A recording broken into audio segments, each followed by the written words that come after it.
ایسے میں زونی جو کہ اس کی آمد سے پہلے نوفل کے زیر تسلط رہا کرتی تھی فوراً ادھر ادھر ہو جاتی۔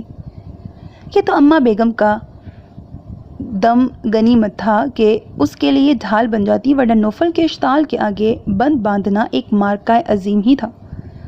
علیزہ کی تو روح فنا ہوتی تھی اس سے۔ زونی اور زوفی خوب ہنستی، مگر اس کی مدد کے لیے آگے آنا ان کا شعار نہ تھا۔ مگر اس وقت جانے کیسے قسمت یاوری کر گئی تھی کہ آسماں نے اس کی جان خلاصی کرا دی۔ چائے بنا کر آسماں کو تھماتے ہی اس نے پلاؤ کی یخنی چڑھائی اور قورمے کو آخری مراحل سے گزار کر ایک طرف رکھا۔ جتنی دیر میں یخنی بنی، رائتہ اور سلاد بھی اس نے تیار کر لیا، لہٰذا جس وقت وہ فارغ ہوئی رات کے 8 بج رہے تھے۔ بس اب مہمان آتے ہی ہوں گے۔ ایپرن سے ہاتھ صاف کرتے ہوئے اس نے قدرے سکون کا سانس پا کر سوچا، مگر یہ سکون عارضی تھا۔ اسی لمحے نوفل اندر داخل ہوا تو اس کی ساری سستی کافور ہو گئی۔ جھٹ الرٹ پوزیشن میں بیٹھے سے کھڑی ہو گئی۔ سبز قہوے کی 2 پیالیاں بنا کر میرے کمرے میں پہنچاؤ، میرا دوست آیا ہے۔ اس کے جھکے چہرے پر تھکن رقم تھی، مگر نوفل ہمیشہ کی طرح حکم صادر کرتا، جیسے آیا تھا ویسے ہی لوٹ گیا۔ اس کے لیے اتنا ہی بہت تھا کہ وہ چلا گیا ہے۔ اس کے دوست کی آمد کا مطلب اب وہ زوفی کے سسرال والوں سے نہیں ملے گا، گویا کھانا وہ سکون سے کھا لے گی، مگر آغا جی یقیناً خفا ہوں گے۔ سبز قہوے کی خوشبو سے لطف اندوز ہوتے ہوئے وہ سوچ رہی تھی۔ باہر نکلی تو زونی کپڑے تبدیل کر کے تیار ہوئی لاؤنج میں ٹہل رہی تھی۔ اسے ٹرے تھما کر اس نے جلدی سے کپڑے بدلنے کا عذر تراشا، اپنے اور آسماں کے مشترکہ کمرے میں چلی آئی۔ ہوا میں خنکی تھی، مگر کچن میں مسلسل کام کرنے سے وہ خاصی تھک گئی تھی، اس لیے گرم گرم بات لے کر فریش ہو گئی۔ کمرے کے باہر سے آنے والی آوازوں سے لگ رہا تھا کہ مہمان آ گئے ہیں۔ اس نے جلدی جلدی گیلے بالوں کو تولیے سے اور پھر ہیئر ڈرائر کی مدد سے خشک کیا اور جلدی سے دوپٹہ پھیلا کر کچن میں آ گئی۔ کھانا فوراً ہی لگانا تھا۔ اماں بیگم کا حکم اس کے پیچھے چلا آیا۔ آسماں غالباً زوفی کی تیاری میں مدد کر رہی تھی۔ بھابھی بھی نیچے آ گئی تھیں اور زوفی کی ہونے والی نندوں سے بے حد خوش اخلاقی اور خوش مزاجی سے باتیں کرنے میں مصروف تھی۔ اس نے متحیر ہو کر انہیں دیکھا۔ کیسی تھیں وہ؟ گھر سے باہر لوگوں کے لیے ملنسار اور ہنسمکھ، جبکہ گھر والے ان کے کڑوے مزاج سے خائف رہتے تھے۔ کھانے کی میز سیٹ کر کے اس نے سب کو بلا لیا۔ آغا جی نے آتے ہی نوفل کا پوچھا تھا۔ اس نے قصداً خود کو انجان ظاہر کیا، ورنہ اتنے سارے لوگوں میں آغا جی کے سوالات کا جواب دینا اس کے بس کا روک نہ تھا۔ اماں بیگم البتہ سب کو اصرار کر کے سرو کر رہی تھی۔ بھائی کے دوست آئے ہوئے ہیں۔ زونی مری مری آواز میں والد کو مطلع کرنے لگی اور حسب توقع آغا جی کا گندمی رنگ والا چہرہ غصے کی شدت سے تپ اٹھا۔ اس سے کہو چچا کو آ کر سلام کرے۔ جاؤ علیزہ بیٹے، اسے بلا کر لاؤ۔ وہ کھسکنے کی کوشش میں تھی۔ آغا جی نے اسے پکار لیا۔ اس کا تو دم فنا ہونے لگا، مگر حکم حاکم مرگ مزاجات اسے اوپر کی طرف جانا ہی پڑا۔ 10-12 سٹیپ کی یہ سیڑھی اسے پل صراط لگ رہی تھی۔ دائیں جانب بنے یہ 2 کمرے نوفل کے لیے مختص تھے۔ اسے چند سٹیپ اوپر جاتے تو بھابھی کی راجدھانی شروع ہوتی تھی، اور 2 سال کا طویل وقفہ گزرنے کے باوجود وہ اس تلثم قدم میں قدم رکھنے کی جرأت نہ کر سکی تھی۔ کپ کپاتے ہاتھوں سے دروازے پر دستک دینے کی کوشش کر رہی تھی کہ دروازہ ایک جھٹکے سے کھل گیا۔ وہ اپنی جگہ بھونچکاس سی رہ گئی۔ نوفل غالباً باہر کہیں جانے کی تیاری میں تھا۔ دوست بھی شاید جا چکا تھا۔ اسے سامنے دیکھا تو بھویں اچکا کر سوالیہ نظریں اس پہ ٹکا دیں۔ وہ آغا جی آپ کو بلا رہے ہیں۔ کیوں؟ حد درجے تند لہجہ۔ وہ مزید سہم گئی۔ جی وہ زوفی باجی کے سسرال والے آئے ہیں۔ کتنا مشکل تھا جملہ مکمل کرنا۔ اچھا۔ اس نے محض بھویں اچکا کر کچھ سوچا۔ اوکے، ان سے کہو میں آتا ہوں۔ بلکہ سنو۔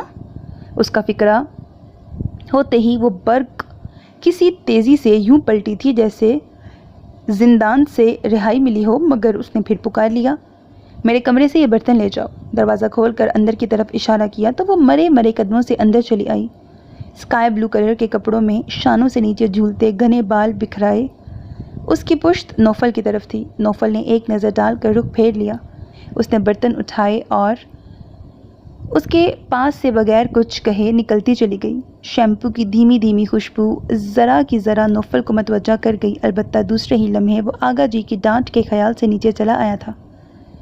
کھانے کا وقت تھا، لہٰذا اسے جبراً ان سب کا ساتھ دینا پڑا اور علیزہ اپنی کرسی پر اسے براجمان دیکھ کر کچن میں لوٹ آئی جہاں سکون تھا۔ پلیز نوفل، تم ایک بار میری ممی سے مل تو لو۔ ہما کا جملہ اصرار سے پر تھا۔ نوفل نے گہرا سانس بھر کر اس کی طرف دیکھا۔ ایک تو وہ ویسے ہی اس کی بغیر اطلاع آمد پر خاصا حیران تھا۔ کوئی فائدہ نہیں، تمہارے ڈیڈی سے مختلف نہیں ہوگا ان کا فیصلہ بھی۔ وہ قطعی مایوس تھا۔ پھر کوئی تو راہ ہوگی، اس نے جیسے تڑپ کر سوال کیا تھا۔ ہما کی بے چینی اپنی جگہ فطری اور قطعی درست تھی، مگر نوفل کے لیے بار بار اپنی خودداری کو کسی کے آگے رکھنا بھی قابل قبول نہ تھا۔ صرف ایک ہی راہ ہے میرے سامنے، وہ یہ کہ تم اور تمہارے والدین انتظار کر لیں، میرے اسٹیبلش ہونے تک صبر کر لیں۔ جھنجھلائی ہوئی اس کی آواز ٹرے اٹھا کر اوپر لاتی علیزے کو حیران کر گئی۔ ابھی ہما کی آمد نے ہی کچھ کم متعجب نہیں کیا تھا کہ معاملے کی یہ نوعیت اسے بہر تحیر میں ڈبو گئی۔ گویا نوفل اور وہ لڑکی جس نے اپنا تعارف ہما کہہ کر کرایا تھا شادی کرنے کے خواہاں تھے۔ اس کے قدم آخری سٹیپ پر ٹھٹک گئے۔ اندر گرما گرم بحث چھڑی ہوئی تھی۔ آغا جان، اماں بیگم، بھابھی، بھیا اور زونی دراصل اسلام آباد زوفی کی بڑی نند کی شادی میں شرکت کے لیے گئے ہوئے تھے۔ سسرال کا معاملہ تھا، اس لیے جانا ضروری تھا۔ زوفی کے لیے اس کے منگیتر نے بھی کافی اصرار کیا، مگر آغا جی قدرے قدامت پسند تھے، لہٰذا ان کا اصرار آغا جی کے انکار کے آگے دم توڑ گیا۔ اماں بیگم تو علیزہ کو بھی ساتھ لے جانا چاہ رہی تھی، مگر اس بار بھی آسماں نے یہ کہہ کر میں تو امتحانوں میں مصروف ہوں، گھر کون دیکھے گا، کام کون کرے گا، اس کی جان بخشی کرا دی تھی، جس کے پیر تو جیسے گھر کی دہلیز سے بند گئے تھے۔ زوفی اس وقت فون پر اپنی کسی دوست سے باتیں کر رہی تھی۔ بیل بجنے کی آواز پر علیزہ نے ہی دروازہ کھولا تھا۔ خوبصورت لباس اور دل فریب چہرے والی ہما کو دیکھ کر وہ خاصی حیران ہوئی، اور یہ حیرانی اس وقت پریشانی میں تبدیل ہو گئی جب اس نے کہا، میں ہما ہوں، نوفل ہیں گھر پر؟ تعارف کرانے کی رسم بعجلت ادا کرتے ہی اس نے جس بے چینی سے نوفل کا پوچھا تھا، اسے حیرت کا جھٹکا لگا، مگر یہ اندازہ نہ تھا کہ دونوں طرف برابر کی آگ لگی ہوئی ہے۔ دیکھو نوفل، پلیز میری بات سمجھنے کی کوشش کرو۔ ممی ڈیڈی کو تمہارے اسٹیبلش ہونے کا انتظار کرنے کی، بلکہ تمہیں بھی اپنے قیمتی سال یوں بریکٹ اسٹرگل کر کے برباد کرنے کی کوئی ضرورت نہیں۔ یک بیک ہما کا لہجہ حلاوت سے گند گیا۔ نوفل کی بھویں تن گئی۔ یعنی ٹرائی ٹو انڈرسٹینڈ نوفل، تم ہر بات کو نیگیٹو سائڈ پر کیوں لے جاتے ہو؟ میں اپنے والدین کی اکلوتی اولاد ہوں، جو کچھ ان کا ہے وہ سب میرا ہی تو ہے، اور میرے توسط سے میرا لائف پارٹنر بھی اس کا برابر کا حصے دار ہوگا۔ تمہاری توسط سے؟ اس نے ایک ایک لفظ گویا چبایا۔ اس کا مطلب تو یہ ہے کہ میں تمہاری خاطر اپنی انا قربان کر دوں، محبت کے نام پر خودداری بیچ ڈالوں اپنی؟ بہت افسوس ہوا ہے ہما تمہارے لبوں سے یہ الفاظ سن کر۔ تم جسے دعویٰ ہے کہ وہ نوفل آفندی کو جانتی ہے، یہ سب کہنے سے پہلے تمہیں سوچنا تھا کہ نوفل اپنے پندار کو لگنے والی کوئی ٹھیس برداشت نہیں کر سکتا۔ خدا کے لیے نوفل، میری پوری بات تو سنو۔ ممی ڈیڈی تمہیں ڈی گریڈ کرنے کے لیے نہیں، بلکہ میری تمہاری زندگی کو پرسکون بنانے کے لیے ایسا کہہ رہے ہیں۔ فائدہ ہے اس میں ہم دونوں کا، آخر تم سمجھتے کیوں نہیں؟ ہما کے نرم لہجے میں بھی قدرے ضد اور خود سری تھی، وہی اپنی بات منوا لینے کی چاہ جو کہ خود نوفل کی ذات میں بھی بلکہ خون میں شامل تھی۔ ہما کے ضدی پن کا ثبوت تھی۔ سب سمجھتا ہوں میں، تمہارے والدین مجھے گھر داماد بنا کر دراصل مجھے اپنا ماتحت بنانا چاہتے ہیں۔ میں رشتوں کو دولت سے نتھی کرنے کا عادی نہیں، اور نہ ہی تم سے شادی کرنے کا فیصلہ کرتے ہوئے میں نے ایسا کچھ سوچا تھا۔ یاد کرو، میں نے تمہیں پہلے ہی یہ باور کرا دیا تھا کہ میرے لیے میرا پروفیشن ایک جنون ہے، آگے بڑھنے کی لگن ہے مجھ میں۔ مجھے کسی کو، خصوصاً تمہیں، سیڑھی بنانے کی کوئی ضرورت نہیں۔ اس کی بات کاٹ کر اس نے دو ٹوک لہجے میں فیصلہ سنا ڈالا۔ باہر علیزہ اس صورتحال پر ساکت کھڑی تھی۔ اندر جائے یا نہیں، اسی تذبذب نے قدم روک رکھے تھے۔ نوفل کے غصے سے تو وہ ویسے ہی ڈرتی تھی، اس وقت تو اور بھی اس کا انداز جدا تھا، پھر معاملے کی نوعیت بھی گمبھیر تھی۔ ایک تو میں تمہاری اس قدامت پسند سوچ سے سخت پریشان ہوں۔ پتہ نہیں تم ہر معاملے کو اپنی انا کا مسئلہ کیوں بنا لیتے ہو؟ محبت میں انا رکھی جائے تو مسائل حل ہونے کی بجائے الجھتے جاتے ہیں۔ نوفی، پلیز میری خاطر کمپرومائز کرنے کی کوشش کرو۔ کچھ جھنجھلاہٹ اور کچھ بے بسی نے ہما کے لہجے کو کھردرا بنا دیا تھا۔ اور اگر یہی درخواست میں تم سے کروں تو تم کیوں نہیں میری خاطر اپنے والدین کے سامنے اسٹینڈ لیتی؟ آخر کیا جلدی ہے انہیں تمہاری شادی کی؟ اس کے کاردار لہجے پر ہما کی تیوریاں چڑھ گئیں۔ ہما بذات خود ایک خود سر لڑکی تھی، یہ تو محبت کے جذبے نے اسے اس قدر نرم اور حلیم الطب بنا دیا تھا، ورنہ وہ پلٹ کر دیکھنے والوں میں سے نہیں تھی۔ نوفل کی انا پرستی اور خودی کا زام اسے اکثر چبھتا مگر وہ نظر انداز کر جاتی۔ مگر آج کل جس دوراہے پر وہ دونوں آ کھڑے ہوئے تھے وہاں کسی نہ کسی ایک کو تو سر جھکانا ہی تھا، اور یہ دونوں فریقین کو ہی قبول نہ تھا۔ What do you mean نوفل؟ تمہارے خیال میں وہ میرا بوجھ اتار پھینکنا چاہتے ہیں؟ کوئی نقص ہے مجھ میں یا تم میرے کردار پر شک کر رہے ہو؟ فرط اشتعال اور غصے سے ہما کا لہجہ خوفناک حد تک درست ہو گیا تھا۔ نوفل نے اسے مارے گیس کے کانپتا دیکھا تو اٹھ کھڑا ہوا۔ اب تم بات کو نیگیٹو سائڈ پر لے جا رہی ہو ہما، میرا مطلب ہرگز وہ نہیں تھا جو تم نے سمجھا ہے۔ اس کے انداز پر وہ بمشکل خود کو دھیما رکھ سکا۔ یوں بھی وہ نہیں چاہتا تھا کہ ان کے مابین جو جھگڑا ہو رہا ہے اس کی آواز نیچے جائے۔ آگا جان کے نہ ہونے سے تو پھر کچھ مطمئن تھا وہ، ورنہ ہما کا یوں اس کے گھر دندناتے چلے آنا اسے سخت ناگوار گزرا تھا۔ تو پھر کیا مطلب تھا تمہارا نوفل افندی؟ صاف صاف کہو، تم مجھ سے دامن چھڑانے کے لیے ایسا کر رہے ہو؟ ہما کا ضبط اب قطعی جواب دے چکا تھا، اتنا برداشت کرنے کی اسے کبھی عادت نہیں رہی تھی۔ آواز اتنی بلند تھی کہ نوفل کی پیشانی پر شکنیں پڑ گئیں۔ ہما میری بات سنو۔ اسٹاپ اٹ نوفل، نہیں سننی مجھے تمہاری کوئی بھی فضول بکواس۔ تمہارے بودے جواز تمہارے گھٹیا پن پر پردہ نہیں ڈال سکتے۔ تم در حقیقت ایک فلرٹ شخص ہو۔ تم نے سمجھا تھا کہ میرے ممی ڈیڈی انکار کر دیں گے اور یوں تم اپنی جان چھڑا لو گے مجھ سے، مگر اب جب کہ وہ راضی ہو گئے تو تم نے اس نام نہاد خودداری کا ڈرامہ کرنا شروع کر دیا۔ اس کی آنکھوں سے شرارے نکل رہے تھے۔ نوفل کا چہرہ غیظ و غضب سے سرخ پڑ گیا۔ سچ کہو، کیا کوئی نئی آسامی ہاتھ لگ گئی ہے؟ تم مڈل کلاس لوگ ہوتے ہی ایسے ہو، ٹھیک کہتے ہیں میرے ڈیڈی، تم جھوٹے ہو، کرپٹ ہو۔ شٹ اپ ہما، نکل جاؤ میرے گھر سے اور آئندہ شکل مت دکھانا مجھے۔ تم اور تمہارا باپ ہفتے اقلیم کی دولت بھی لے کر آئے تو نوفل افندی کو خرید نہیں سکتے۔ میری محبت دیکھی ہے تم نے، نفرت نہیں۔ میں اپنی بے عزتی کرنے والوں کی زبان کاٹ دیا کرتی ہوں، مگر تمہارے میرے درمیان کبھی بہت اچھے جذبے رہے ہیں۔ بہتر ہے کہ تم یہاں سے چلی جاؤ ورنہ میں اپنا ہاتھ چھوڑ بیٹھوں گا۔ نوفل کا طیش ہما کو بھی ساکت کر گیا۔ اس کے درست الفاظ اور کرخ لہجے سے ہما کی آنکھوں میں نمی پھیلنے لگی۔ کبھی اس کا یہی تند انداز اس کی کمزوری تھا، مگر آج جیسے رگوں میں زہر اترا تھا۔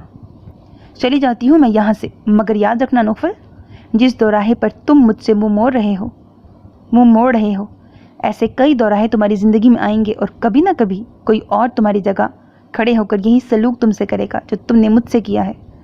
میرے جذبے اور دل کے تقاضے تمہارے پروفیشن سے زیادہ اہم ہیں، یہ تم بعد میں جان سکو گے۔ بات میری خودداری اور انا کی ہے مس ہما احمد، لہٰذا مجھے خوشی ہوگی کہ اب آپ یہاں سے چلی جائیں۔ جو لڑکی مجھے سمجھ نہیں سکتی اس کے ساتھ میں زندگی نہیں گزار سکتا۔ اس کا سپاٹ لہجہ ہما کو رلا گیا اور باہر کھڑی علیزہ کی پلکیں بھی نمی سے بھیگنے لگیں۔ جانے ہما نے مزید کچھ کہا یا نہیں، اگلے سیکنڈ دروازہ دھڑ سے کھلا اور ہما باہر نکلی۔